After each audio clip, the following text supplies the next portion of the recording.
असहाय वंचितों का दर्द था। उनके लिए मुकुट अथवा राज सिंहासन वैभव का लोग नहीं। अब कैसे सुखी दिखे जब तक सुखी सारे लोग नहीं। तब दिशा निर्देशन के लिए श्री राम ने स्वयं सूर्यदेव का स्मरण किया। श्री राम सूर्यदेव का आह्वान करने लगे। क्लांत मन से उन्होंने अपने पितामह को याद किया। मन असमंजस में था उनका। कर्तव्य की सही दिशा उन्हें सूझ नहीं रही थी। क्या उचित है प्रजा के लिए, उनके लिए, वंश के लिए, धर्म के लिए, शांति के लिए। इसी परामर्श के लिए अंतर्मन से उन्होंने सूर्यदेव को पुकारा।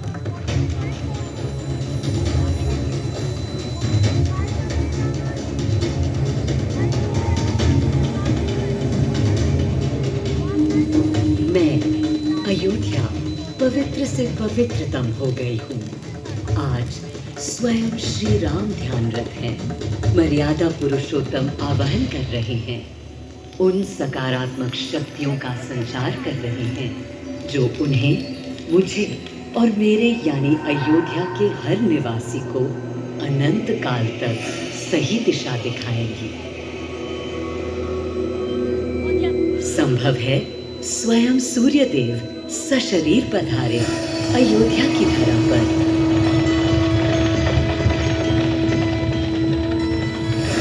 और देखो, श्री सूर्यदेव आने को हैं।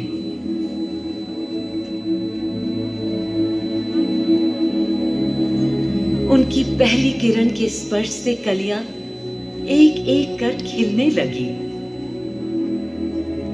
जीवन की कांति हर ओर धीरे धीरे फैलने लगी।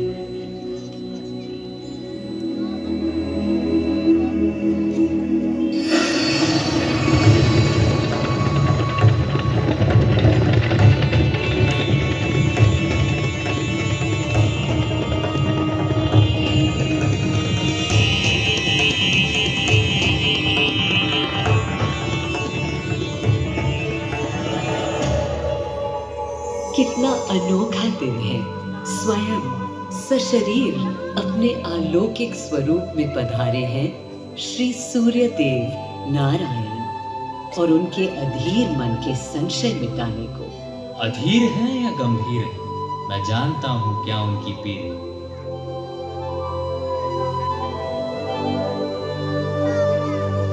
माँ कौशल्या को प्रणाम। कहाँ है राम?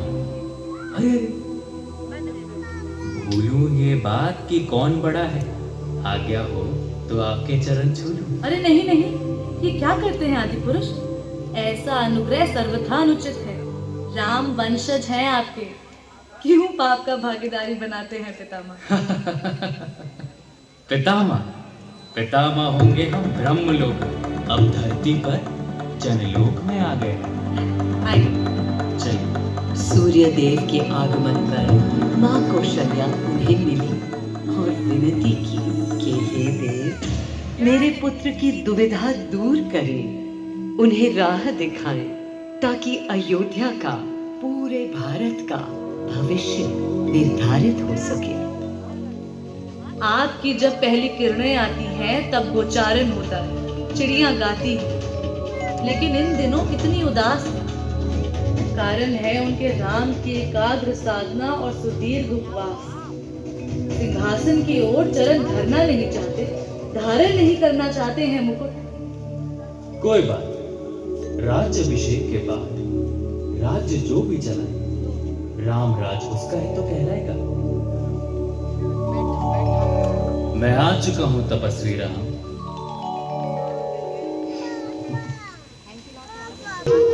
अपने नेत्र खोलो।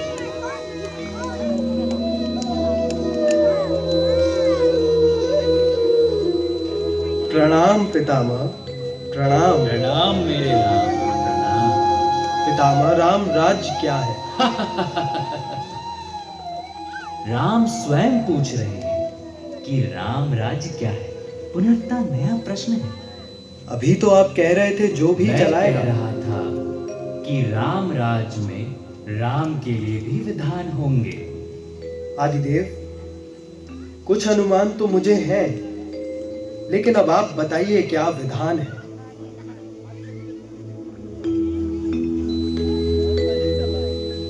राम राज्य आशय कल्याण है, निर्बलतम मानव का त्राण है।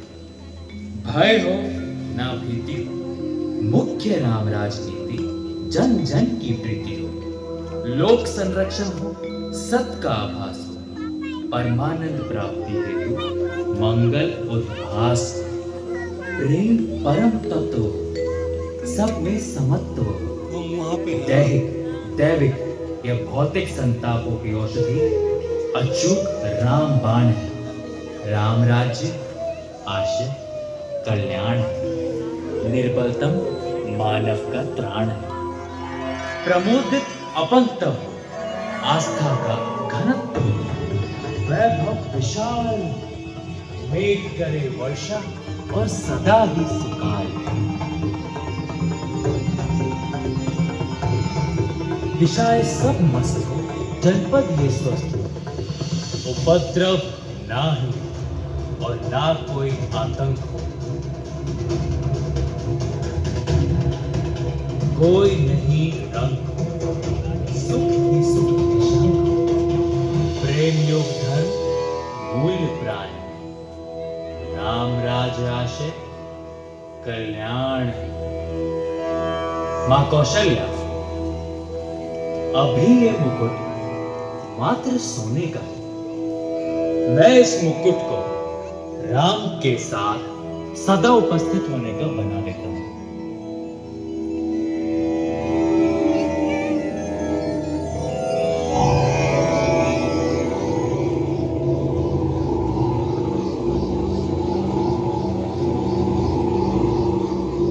स्वयं सूर्यदेव ने मेरी यानी अयोध्या की धरती पर श्री राम को राम राज्य का वर्णन सुनाया, उसका आधार रखा और उनके मुकुट को अपने रश्मियों से आशीर्वाद दिया। श्री राम के नेतृत्व में हर ओर खुशहाली, प्रेम, शांति और संयम फैला। हर ओर रोशनी, प्रकाश और जीवन का संगीत गूंजने लगा। राम राज्य का पथ दर्शाकर चल दिए सूर्यदेव पुनः अपने लोक, ताकि अनंत काल तक अयोध्या ही नहीं पूरा विश्व उस शक्ति का संचार अनुभव कर सके। हर दिशा खिल उठी श्री राम के राम राज्य से। सूर्यदेव के स्पर्श से पावन हुई मेरी धरती, पर जहाँ उनका रथ रुका था वहाँ स्वयं यह कुंड बन गया। समय बदला, मेरा और इस कुंड का स्वरूप भी बदलता गया। स्कंद पुराण के अनुसार यह स्थल घोषार्क तीर्थ के नाम से भी जाना जाता है। जब प्रतापी राजा घोष यहाँ आए और उन्होंने ऋषियों को यहाँ स्नान करते देखा तो स्वयं भी किया, जिसके बाद उनका शरीर दिव्य, निरोगी और अलौकिक हो गया। और इसी कुंड के जल से उनकी काया भी कांतिमय हो गई। यहाँ की गई उनकी घोर तपस्या का तेज आज भी अनुभव किया जा सकता है। दिन बीते, साल बीते और फिर अनेकों सदियों के बाद राजा दर्शन सिंह यहाँ आए।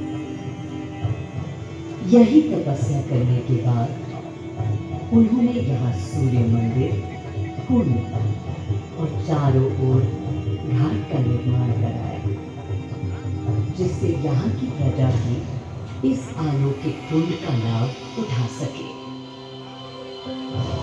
सूर्यदेव के महात्म्य से मैं अयोध्या और तेजमय हो गई, और इसका प्रमाण इस सूर्य कुंड और समीप स्थित गरिमा में सूर्य मंदिर से स्थापित हो जाता है।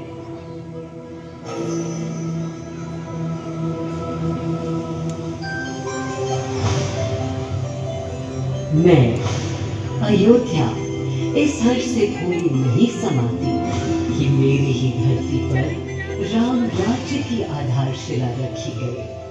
आज भी अयोध्या एकता, आस्था और शांति के लिए उदाहरण बनी है।